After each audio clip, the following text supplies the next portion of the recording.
My name is Glenroy Murray, and I am the Associate Director of Policy and Advocacy at JFLAG.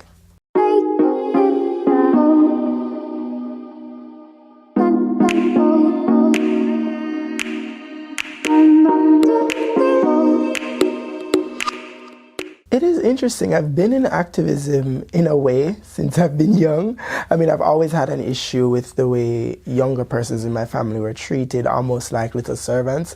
But real activism for me started around 2014 when I participated in the University of the West Indies Rights Advocacy Project, which is actually behind a lot of the strategic litigation that has happened in the region, including the challenge to the Buggery laws in Belize. When I was there, I was working on the case that they were doing in Guyana, which was challenging the cross-dressing laws there. So that's when I started, and from there got connected to other human rights groups doing work, and that's how I eventually got connected to JFLAG. And through a couple of years of interacting with them, doing legal research, I ended up working there. Perfect.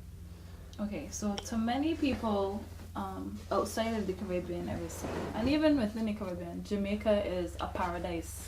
Jamaica is an island paradise. Beautiful beaches, reggae, go there, good time. It's just synonymous with just lay back, relax. What does Jamaica mean to you? Jamaica means a lot of things to me.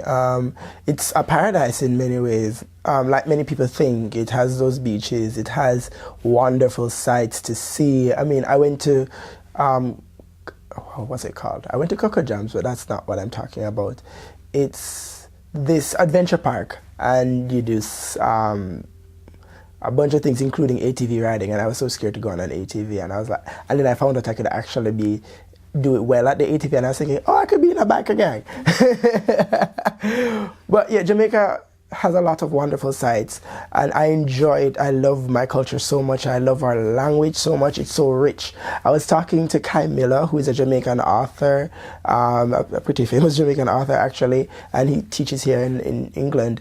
And Kai talks about the ways in which our language captures things and our experiences in a way that no other language can. So words like eggs up and nuff are too extra.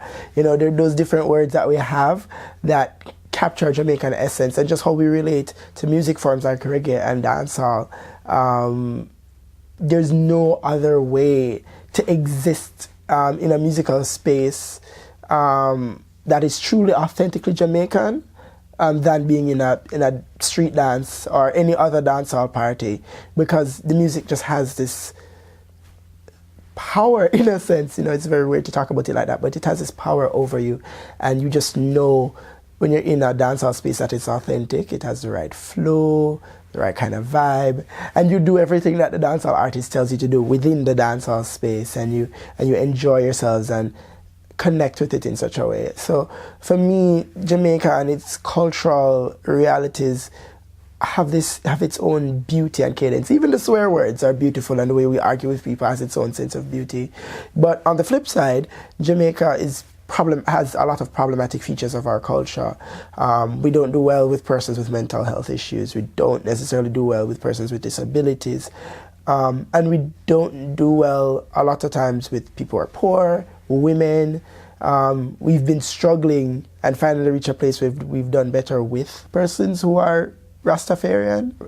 And then, of course, with LGBT persons, it's been a very problematic situation because of how our society treats with gender difference. And so we don't necessarily see gay men as men, and we don't necessarily see lesbian women as actually existing, because we think that, you know, for a lot of lesbian women, all they need is sex with a man and they'd be fine and they'd be corrected. So, I mean, Jamaican culture has those features that makes you be like, huh, but in the same way, it has those things that you just love at the same time. Okay. All right, so you mentioned what Jamaica means to you and its features with regards to the general population and then as an LGBT person. Can you go more in depth into what Jamaica is like as a member of the LGBT community? if I'm to talk about me being an LGBT person, I can't talk about that in isolation. I have to talk about my multiple identities. I'm an LGBT person who comes from poverty but has university education and is, I would call myself in the middle class economically. And so that means I experience homophobia to a degree that is lesser than somebody who is poor, but a bit more than somebody who is very rich. And so for me as an LGBT Jamaican, when I was a bit poorer and living in inner city communities, as we call them in Jamaica, I would have certain incidences of harassment. And I did have challenges with my family when my family found out about my identity. But as I went to university, I started being around people who were more accepting and supportive of me as a queer Jamaican male who is effeminate, and that effeminacy painting me up as obviously gay from the get-go. And being in university, I found support systems and people, allies, who would, be there. And the more I connected with people like that, I found a lot of safe spaces and a lot of avenues to just be myself. And now in Jamaica, you have carnival spaces, soca spaces, very open spaces for Jamaicans to express themselves. So even Beach Juve, which is a big party that we keep annually, or just anything during the carnival season, actually, you see a lot of LGBT Jamaicans. And I can show you a lot of videos online of us just doing the craziest things that people would never expect. And so for me, I live in those kinds of nuances of knowing that there are certain spaces where there will be a bit more challenges, and then there are other spaces where I'll have that kind of freedom. And to me, that characterizes the Jamaican LGBT experience. Knowing that your privilege, your class privilege, will affect how you experience certain things, and that's why a lot of queer Jamaicans play up class, so to avoid certain things. Not saying that's something I agree with, but I understand why they do it. But because we know our nuances and because we know that there are those spaces that we can exist in, people do what they do to exist in those spaces. And that's, to me, how we can talk about a Jamaica where LGBT people exist, because there are some people who've never experienced homophobia in Jamaica. And then there are some people who that's all they know. And in a way, having transitioned from being poorer to being more in the middle class, I see how I've understood how both happened. But even when I was poor, I was always what we call bright. So there was a way in which my effeminacy was packaged in, okay, he's bright, so we give him a pass. Okay. Mm-hmm. It's interesting that you said that there are certain pockets you kind of have to know where to go or how to exist to, I guess, improve your quality of life in some ways. So, but even outside of that, the statistics, I'm sure, still tell stories of, well, according to the JFLAG report, which year was this? Where I think you would have said that between 2011 and 2017. 261 reports. Yeah, I wrote that one. You did. Expand on that. All right, so what JFLAG does, and JFLAG is the leading human rights and social justice organization which advocates for the rights of lesbian, gay, bisexual, and transgender Jamaicans. And we collect reports of human rights violation from members of our community. And sadly, these reports are unconfirmed because we're a civil society organization, an NGO, not for profit, so we don't have the capacity to go and investigate.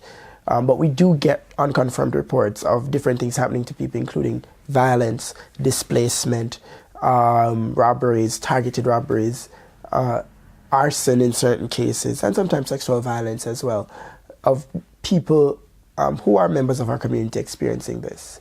So that is a reality that we know and we share and make our policymakers aware of, to let them know, yes, that for all the things that Jamaica is, here is a challenge that we need to put more attention into addressing. And one of the gaps is that while the Jamaica Constabulary Force has a policy on diversity that we're very happy with, enforcement is not always right across the board, and a lot more work needs to be done, therefore, to get it fully enforced. Because like many things in Jamaica, while we have a decent enough policy framework for some things, enforcement is another reality. But I'm also mindful that the experiences of violence within the community in Jamaica is a part of a reality that we are a violent country that have serious issues with violence and murder also. So across that lens, when you're LGBT in a violent country, that means that you're going to experience violence in different ways and at a different rate and at a higher rate if you're a poor LGBT Jamaican. Because if you're poor, of course, you're more vulnerable to violence. But to me, that's a context in which that operates, that you're already in a pressure cooker.